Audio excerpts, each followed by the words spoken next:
has been merging online and offline with storytelling to develop disruptive stories and programming and problem solving. And it's really my belief that developing radical solutions to problems is where innovation and invention lie. So we curate culture and we personalize experiences. So brand is a set of expectations, memories, stories, and relationships that taken together account for a consumer's decision to choose one product or service over another. That's simple.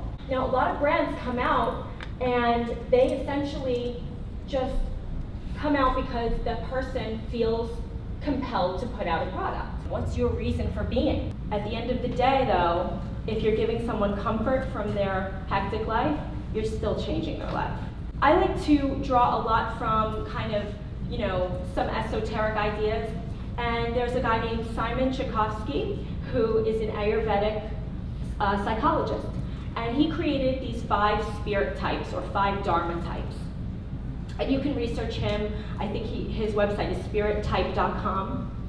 But we're going to talk about the merchant today, because on some level, if you're a creator and you're putting out a product, you're a merchant. And when he talks about the merchant, he says that really merchants are the core of culture. They are the kind of storytellers of culture. And merchants are the most memorable people. They have these forceful personalities. They can often achieve great fame and wealth and social standing. And sometimes their charisma and social nature can, hide their emptiness inside and their wants to be liked. And that's why a lot of times merchants on social media can sound a little desperado, a little thirsty, a little, trying too hard. And, but, really charity and being in acts of service are great for the merchant. So if you're interested in kind of looking at that side of what you do, you can go onto his website. How do you tell a story if you don't know who you're talking to, right?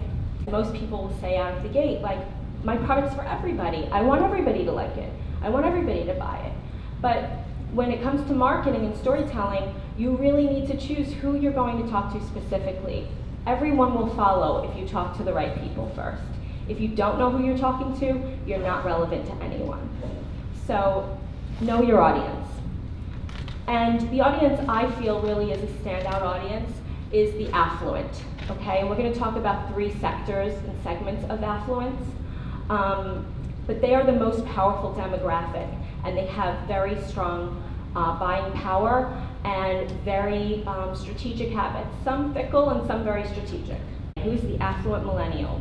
Well, of the 83.1 million affluents, only 83.1 millennials, only 6.2 are affluent millennials. So of that amount, most of them are a bit older. So a lot of people think of affluence as like in their 20s, but really most of the affluent millennials, at least half of them, are in the mid-30s, 30 to 34 years old, so the upper echelon of the affluent. And affluents are the trendsetters that other millennials aspire to be. They don't trade up or down, they're not cost conscious, they buy what they want because they need it and they want it, and it can be a 99-cent little cute purse with Hello Kitty on it, or it can be a $9,000 bag, and anything in between. So about 41% of these people shop online, and 62.2% shop in stores weekly. So they like shopping. So why is storytelling so effective, right?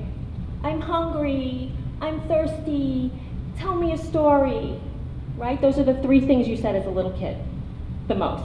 Tell me a story, tell me a story. We have a primal need to hear stories. We love stories. And the fact is, facts and figures, data, technical stuff, triggers 2 parts of your brain, pretty much. But stories trigger 7 different points of your brain. They pull you in emotionally. They tap into parts of your brain that are really intrigued by color, parts of your brain that are intrigued by movement, language processing, touch, sounds, very sensorial and very comprehensive. So all of these 7 points are going when you're telling someone a great story.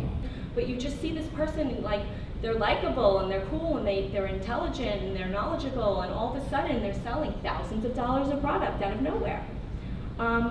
And the way that they're doing it is they're influencing a customer's behavior by being likable, by being comfortable. They're illustrating possibilities of storytelling for that customer, that they can leave the store with your product and be able to then share that story with their friends. You're building and reinforcing a relationship emotionally, and you're conveying and delivering complex ideas in a really simple way to them. And you're making a very personal, emotional connection.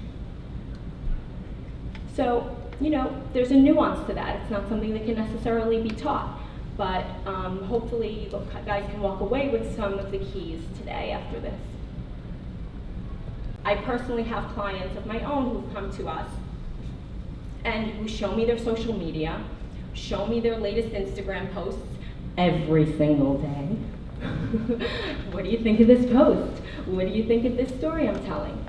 So understand that context and engagement is very important. Again, going back to what is it you're providing and why are they coming to you? And paint a really clear picture and use professional visuals. And be light and fun and humorous. Be a friend to this person. Be something that they look forward to seeing. And ask them simple questions along the way, right? That's a great way to get engagement. Don't brag or complain. And bragging can really hide itself as you asking a simple question, like, what do you think of this? Or, our designer's been working all day. Do you love it as much as we love it for you? This is our gift to you. Different story, right? So don't be desperate and asking for validation in your story. Be giving. Don't put out a brand that you don't really feel proudly about, because you only get to be new once. You only get to launch once, and keep it to yourself. Keep it close until it's ready. Any questions on the do's and don'ts? Again? So when I break down personalization, really when you're thinking about posting, when you're thinking about reaching out and telling a story, these are some kind of 5 easy steps to go through. Who are my viewers? What do they want to see? Why do they want to see it? Where do they want to see it? So what platform? Is this online or is this offline? And when do they want to see it? Time of day, season, occasion, all of these things that are part of your brand DNA. What occasions are important to your brand? Identify them and make them celebratory moments. Don't find customers for your product. Find products for your customers. Again, this goes back to the whole service attitude, right?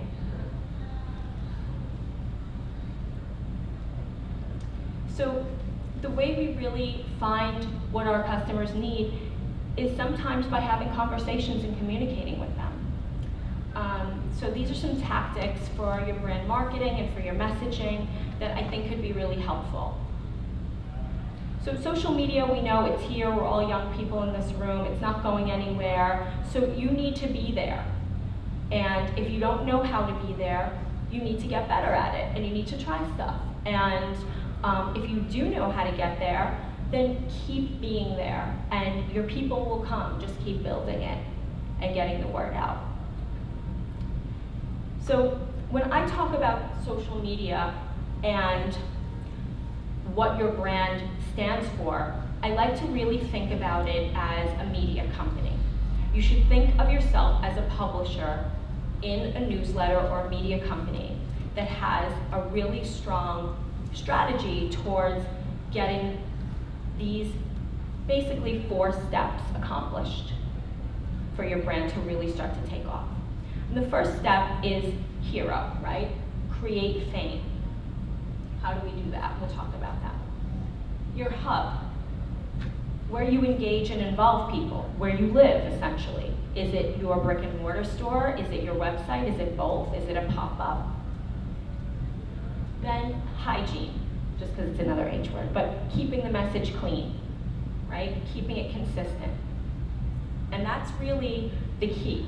Your always on conversation. What is your always on conversation? And then spreading that message, dominating the communities, getting to your people, infiltrating key communities that have that spiderweb effect to everyone else around them. So think like a media company with an always-on approach. So the first step, the create fame step, right? You want to be part of, and what's your link to them? Because they're gonna help you get the word out. And if they like your product, that's really all it takes at the end of the day. You know, you don't have to be a celebrity, you just have to make cool shit. And people will like it and buy it. It's really that simple. But you know, create that and don't be afraid to put yourself out there. And get your hero. How are you a hero? What is the problem you're solving? How are you making people's lives easier? How are you that perfect thing that they need, that they've been wanting? That better option. So what makes you unique? What story you're telling? And what does it really mean? How are you creating a meaningful conversation? And then scale, right? Maximizing the posts to those people, to the friends, to the supporters, keeping the message positive, keeping it out there, reach and recognition, reach and recognition, reach and recognition, reach and recognition. Everything you do should have either reach and recognition or a direct sale. Those should be the two things that make you do something. Everything else is just filler, okay? So who can help you expand your reach and recognition? Who can help you sell? So that's our phase one. And the way we're gonna go into that even deeper, I'm gonna give you even more specifics of how to do this, okay?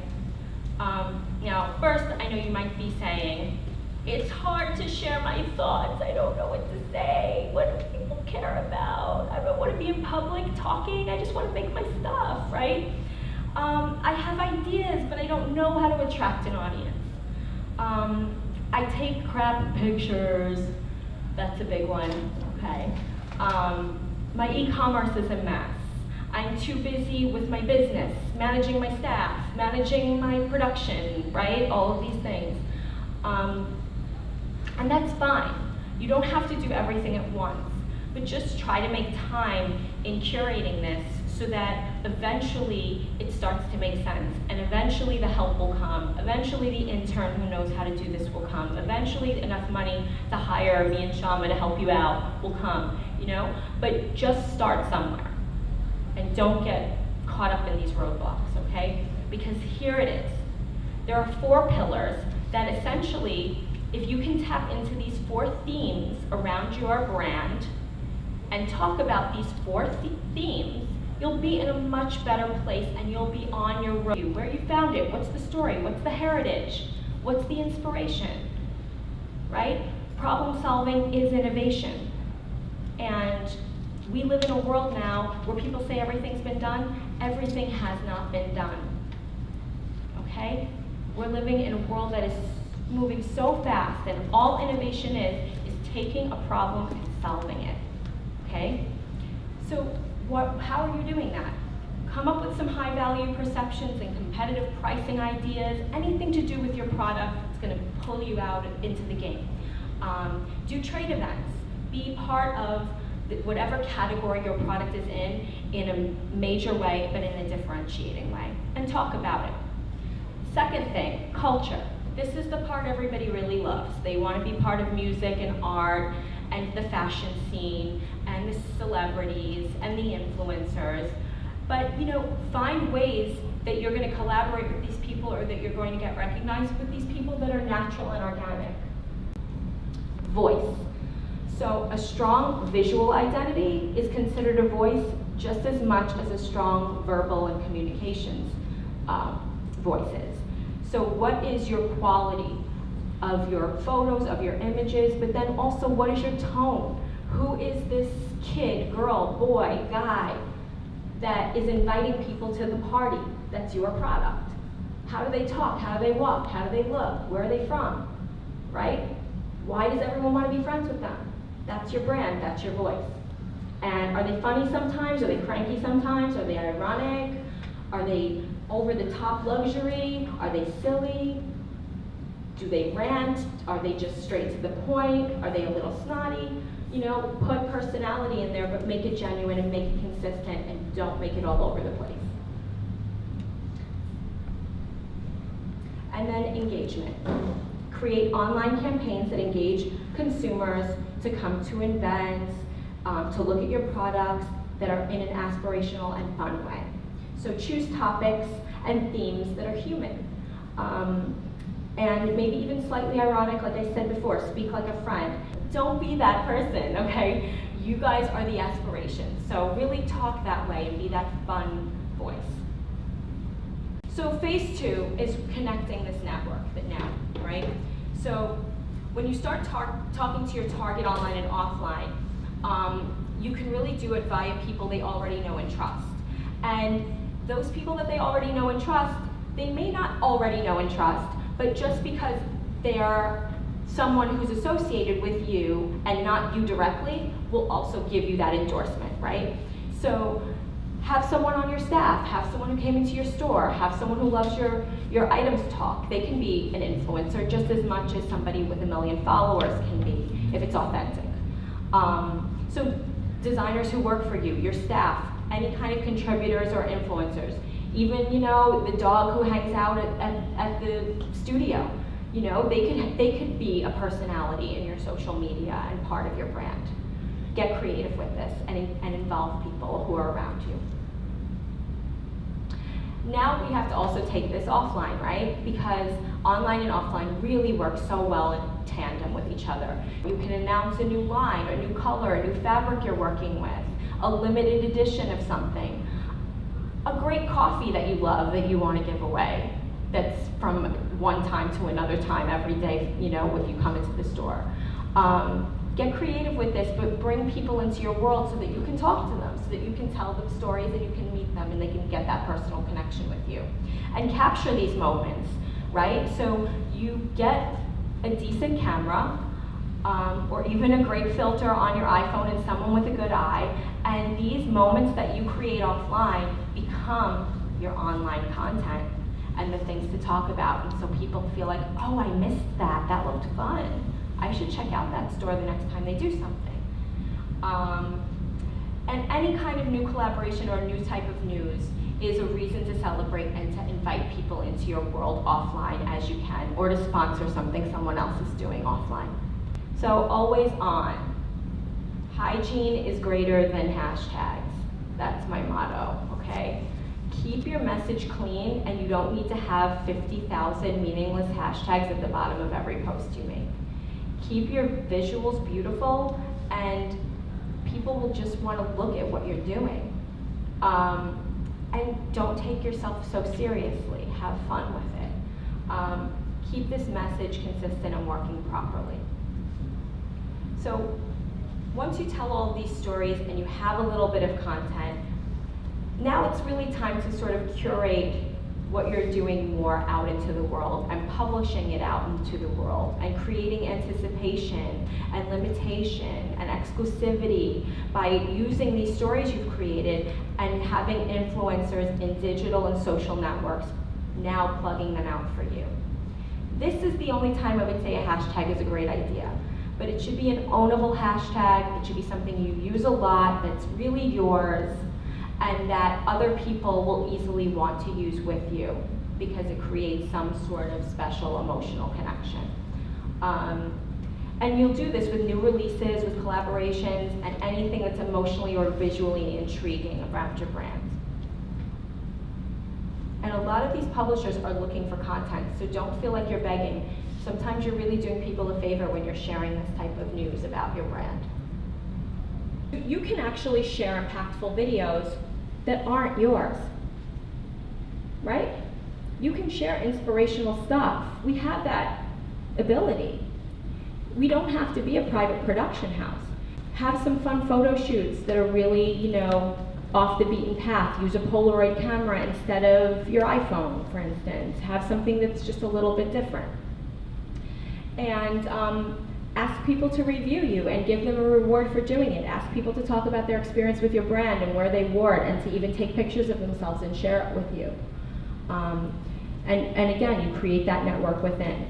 Also, asking questions and having a call to action is such a great way to bring people in. So, you know, videos of anyone talking about your product is going to be amazing.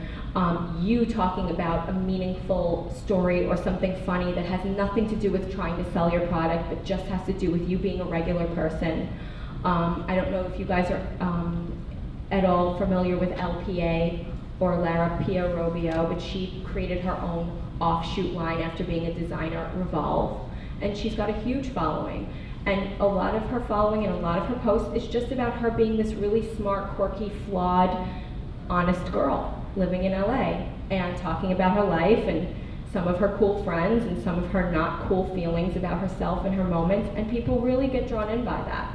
So that kind of honesty is really going to help you bring in an audience that both online and offline want to be a part of what you're doing, and will give you opportunities to create content and more reach and recognition in your hub, online and offline.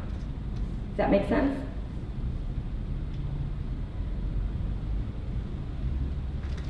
Pop-up Ganda. So the pop-up is sort of like the new coolest thing. I don't know if you guys saw the Glossier pop-up that was on Melrose, and I think it's still there, and I'm not even sure how long it's going to be there, but there's been a line outside every weekend with people who could have easily ordered this makeup online, and you know, it's not that glamorous of stuff. They've got great sharp packaging and very real looking girls putting on makeup in the camera, and that has somehow created a cultural movement. And people stand outside the store for hours, and they have a door person letting them in on Melrose. And you know, the mascara is like 12 bucks. It's not like the hardest sell in the world. It's a very simple thing. They built the brand online in a really real way, and then they did a pop-up to give you that experience. And so many people follow that brand. They wanted to see how they could touch it and feel it and taste it in person and look at it in person and what the store was going to be like. They had to get there, right? Because it got so built up online. So when we look at always on, what that means, and this can look a little intimidating, and I'm sorry for that, but what you want to really do is list where your channels are. So pick one or two that you're like, I'm going to devote time to this, and this is going to be my channel. And then focus on who your influencers are. Are they artists? Are they gallerists? Are they musician people? Are they straight designers? Are they textiles? Are they illustrators? Who are they? Are they athletes? Who are they? And focus on those people first. Don't try to be everything to everybody. And then, what is your content per channel? So on Instagram, do you have sort of a slightly different look than you do on Pinterest? On Pinterest, are you collecting mood boards and things that you really love that maybe, you know, they're images you couldn't afford to shoot yourself, right? Because they're done by professional photographers, but you get to still create a world. So is that one voice, and then your Instagram is more, you know, sort of your own personal execution of that voice? But really hone in on what your storytelling is going to look like per channel. Do you only talk about product on Instagram, or rather Facebook? Do you only talk about your events really on Facebook? Maybe. Is there a reason to swipe into your e-com from Instagram? Then you definitely should be buying.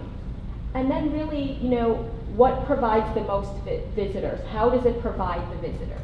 So, is it an in-store pop-up that's bringing you the visitors to touch your product and to interact with it and buy it?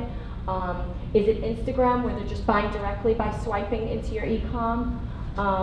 Make sure that whatever channels you're working in and whatever you're paying for is really where you feel you're going to get the most bang for your buck. Makes sense, right? And then if we look at it from a 360 approach, online to offline, what are the kinds of events you need to be at, and why? And how do they create content for your offline needs? So look at press. How can you get organic press, and what kind of paid press can you get? Who are the outlets you'd really like to be featured in? Make them a plan of attack. What are the trade events you have to be at? you've got a PR push, maybe 1 or 2 people talked about you, something is going, you've got some brand domination going.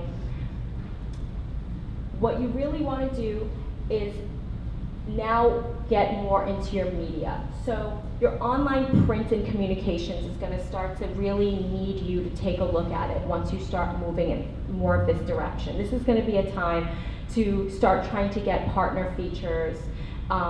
If you're selling like at ShopBop, or if you have an online retailer who's really killing it for you, reach out to them and start asking them how you can collaborate. Can you create content for them? Can they create content for you? Can you do a feature of a new product that you're launching for spring? If you're on time and you're organized in this business and you get things shipped to people early, there are a lot of favors that you can call in and a lot of things that you can get that maybe people with a bigger budget for marketing can't get just because you're on time.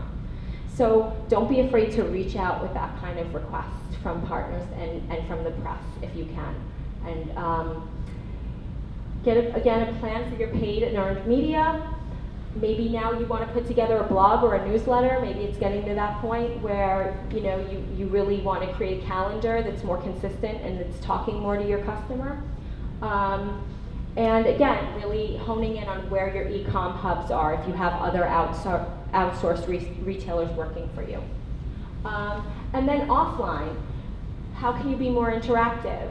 If you have retailers that are selling your product, well, are they willing to do a trunk show? Are they willing to do a sample sale with you? Are they willing to have you there to kind of meet some of their customers and talk about your designs? Are there other artists or collaborators doing that you can also join?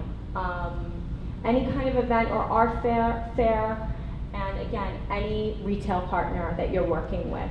Try to really build out this community and build out the strengths of your mutual collaborations. These are really the time for that. Network is everything.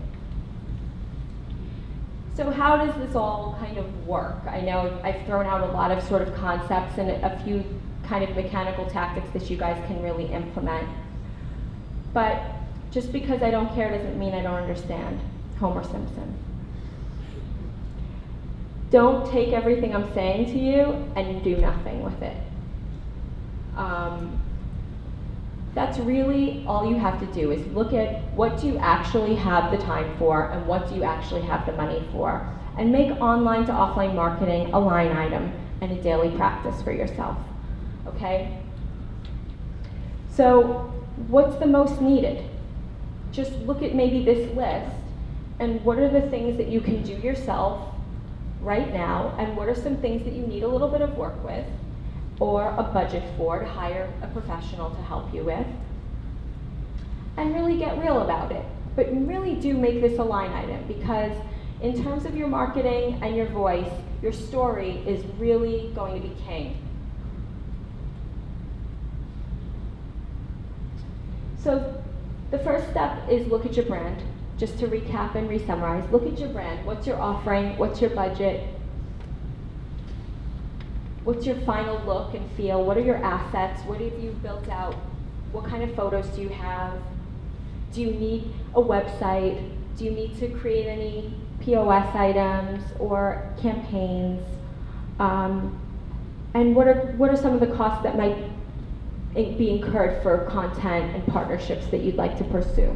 What are some of the media buys that you might want to invest in? Do you need some PR? Do you need kind of maybe somebody who part-time helps you get into a few magazines or helps introduce you to some key buyers? Product reviews also are great. And who are some collaborators that you could be working with? How do you then, again, the reach and recognition, get those seeds planted.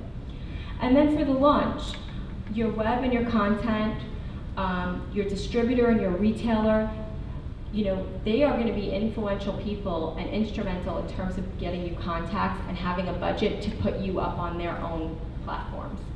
So really reach out to those people when you launch with them.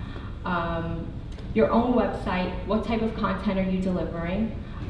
What type of press events can you be part of during your launch? Who might be interested in talking about what you're launching? And then of course trade shows and any other trade intros, buyers, Magic, any other, kind of trade events that are happening locally or nationally.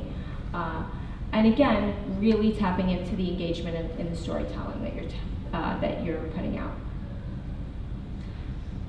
So just to summarize and wrap it up, thank you guys so much for being here, and I hope that you've gotten something out of what storytelling can really deliver for your brand.